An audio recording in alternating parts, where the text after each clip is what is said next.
మహాశివరాత్రి రోజు జాగరణ అంటే కేవలం నిద్ర లేకుండా మేల్కొని ఉండడం మాత్రమే కాదు.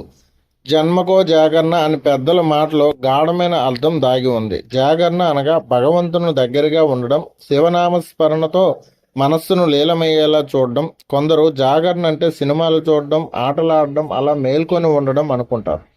కానీ శాస్త్రపరంగా జాగరణ అది కాదని పండితులు స్పష్టం చేస్తున్నారు. దాని గురించి ఈ వీడియో ద్వారా తెలుసుకుందాం. మహాశైలందరికీ కూడా ముందుగా మహాశివరాత్రి శుభాకాంక్షలు. 15వ తేదీన అంటే ఈ ఫిబ్రవరి 15వ తేదీ అనగా వస్తున్న ఆదివారం నాడు మహాశివరాత్రి పర్వదినంగా మనం అందరం కూడా జరుపుకుంటాం. అంటే శివరాత్రిలో అన్నిటికంటే శివరాత్రిలో అన్నిటికంటే గొప్పది ఈ మాఘమాసంలో వచ్చే శివరాత్రిని మహాశివరాత్రిగా చెప్పుకుంటాం. మాఘమాసమే చాలా గొప్పది, విశేషమైనది. ఇలాంటి మాఘమాసంలో శివరాత్రి అనే ప్రక్రియ మహాశివరాత్రిగా మనం జరుపుకోవడం ఇంకా విశేషం. అందులో విశేషంగా లింగోద్భావన కార్యక్రమం, జాగరణ కార్యక్రమాలు అనేది చాలా ప్రతిష్టాత్మకంగా మన సనాతన ధర్మంలో చెప్పబడ్డాయి.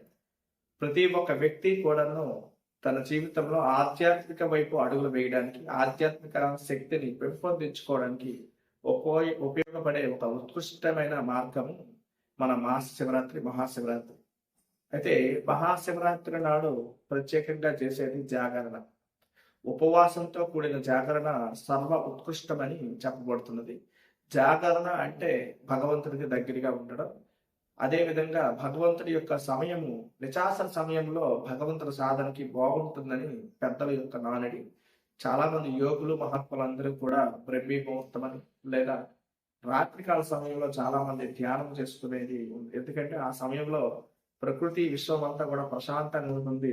నిశ్శబ్దతతో కూడిన, శక్తితో కూడిన సమయం కాబట్టి ఆ సమయంలో మనం ఏం చేసినా అది తొందరగా భగవంతుడి వైపు వెళ్ళడానికి అవకాశం ఉంటుంది. కాబట్టి జాగరణ అనే కార్యక్రమము ప్రతి సంవత్సరం కూడా మాఘమాసంలో వచ్చే శివరాత్రి నాడు, మహాశివరాత్రి నాడు జాగరణ చేయడం జరుగుతుంది.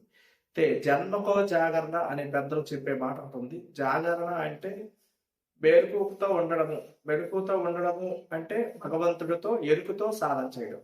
మెలకుతో ఉండి భగవంతుడి యొక్క కార్యక్రమాల్లో భగవంతుడి యొక్క సాధన చేయడం. చాలా మంది శివరాత్రి అనేసరికి ఏమవుతుందంటే, ఓకే, ఈ రాత్రి అంతా కూడా తిరిగి మెలకుతో ఉండాలి, అందరం కూడా పడుకోకూడదు, నిద్ర రాకుండా ఏం చేయాలి, నిద్ర రాకుండా ఏం చేయాలి అని అనేసరికల్లా అందరికి గుర్తొచ్చాయి కొన్ని ఆటలు గుర్తొస్తాయి, లేదా టీవీ గుర్తొస్తుంది, సినిమా హాల్ గుర్తొస్తాయి. ఇలా రోజంతా కూడా ప్రతి ఆధ్యాత్మిక మహాశివరాత్రి అనే కాదు, ఇప్పుడు వస్తున్న కొద్ది రోజుల క్రితం నుంచి కూడా మనకి ఏమవుతుందంటే ప్రతి ఒక్క పర్వదినాన్ని మనము ఒక ఎంజాయ్ డేగా మార్చుకుంటున్నాం. అంటే విలాసాలకు మార్చుకుంటాం. భక్తి అన్నాడు, భగవంతుడు అన్నాడు, ఈ రోజు ఎలాగైనా మనం వెలుగుతూ ఉండాలి కాబట్టి అందరం కూర్చొని ఏదో ఒక ఆట ఆడుకుందాం, లేదా ఒక సినిమాకి వెళ్ళిపోదాం, లేదా ఒక సినిమా చూసుకుందాం, లేకపోతే రోడ్ల మీద బొల్ల వేసుకొని తిందాం. ఇది కాదు అసలు జాగరణ. దానికంటే శుభ్రంగా ఏదో ఒకటి తీసుకొని, అల్పాహారం తీసుకొని ఒక అరగంట గంట ఓం నమ శివాయ, ఓం నమ శివాయ, ఓం నమ శివాయ మంత్రం చేసుకొని పడుకోవడం ఇంకా ఉత్తమం. జాగరణ అంటే ఆ రాత్రి సమయాన్న మెలకువతో ఉండి ధ్యానము, లేదా పూజ, లేదా అర్చన, లేదా అందరం ఒక దగ్గర కూర్చొని నామ సంకీర్తన, లేదా భగవంతుడి యొక్క సంకీర్తన, పాటలతో కూడిన సంకీర్తనలు, నామస్మరణతో కూర్చున్న కీర్తనలు, ఇలా ఏదో ఒక దానితో భగవంతుడికి ఇష్టమైన, భగవంతుడికి ప్రీతైన, లేదా మనకి మహా ఆనందాన్ని కలిగించే పరమాత్మ తత్వంతో కూడిన ఏదో ఒక కార్యక్రమంలో నిమగ్నం అవడము అంటే భగవంతుడికి దగ్గరగా ఉండడము, అది అసలైన జాగరణ. అలాంటి జాగరణ చేస్తే మనకు కలిగినది మనం ఎలా అయితే ఉండగలము. కొంతమంది ఉపవాసం చేయలేదు అన్నవారు లిక్విడ్స్ ఏమో తీసుకొని రాత్రంతా కూడా మెలకువగా ఉండి ఎక్కడో దగ్గర శివాలయానికి లింగోద్భావ కార్యక్రమాలు చేస్తారు. తర్వాత నామ సంకీర్తన చదివితే, భజనలు చదివితే, అలాంటి దగ్గర మనం కూడా వెళ్ళి ఒక దగ్గర కూర్చొని నామ సంకీర్తన చేస్తూ నిద్ర వస్తుంది అనుకోండి, ఆ నామ సంకీర్తనతో నృత్యం చేస్తూ ఉంటే అది ఒక ఆనందకరమైన ఒక కార్యక్రమంగా మారుతుంది. అలాంటి జాగరణ ఒక్కటి చేసిన భగవంతుడికి ఒక భగవంతుడిని సాధించే మార్గం, భగవంతుడిని పొందే మార్గం, భగవంతుడు చూపించిన మార్గంలో ఒక్క జాగరణ, శివరాత్రి జాగరణ చేసిన అది జన్మకో జాగరణ అనే మాట సార్థకత అవుతుంది. అప్పుడు అలాంటి శివరాత్రి మనకి కర్మ ప్రక్షాళన చేసి మనం మంచి మార్గం వైపు వెళ్ళడానికి, మన ఔన్నిత్యానికి మనం ఎదగడానికి కావలసిన శక్తిని, బలాన్ని మహాశివుడు మనకు అందిస్తాడు. కాబట్టి మనందరం చేయవలసింది మాస శివరాత్రి అనే పర్వదినాన్ని భక్తి యుక్తులతో కూడిన జాగరణగా మార్చుకోవాలి తప్ప, ఏదో జాగరణ చేస్తున్నాము, జాగరణ పేరుతో లేదా రాత్రి మేల్కొన్నామనే ఒక యోచనతో విలాసమైన జీవితాన్ని గడపడము అది భగవంతుడికి చేసే ఒక పెద్ద అపచారం కార్యక్రమంగా మీరు పరిగణలోకి తీసుకోవాలి.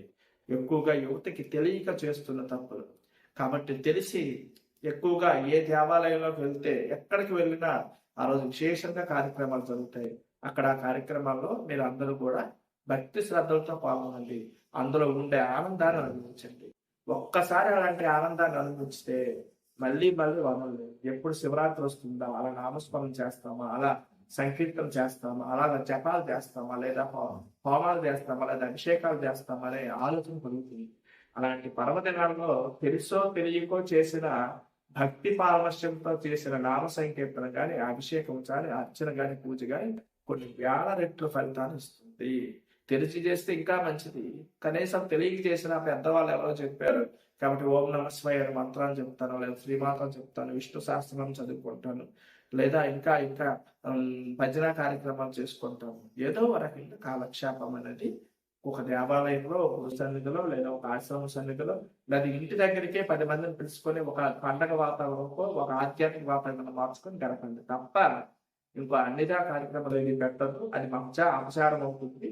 అలా చేయడం వల్ల మీరు తప్పు చేసిన వాళ్ళు అవుతారు, స్వామికి ఆగ్రహం కలిగించే వాళ్ళు అవుతారు. కాబట్టి ఖచ్చితంగా మీ యొక్క సాధన భగవంతుడి వైపు వెళ్ళాలి.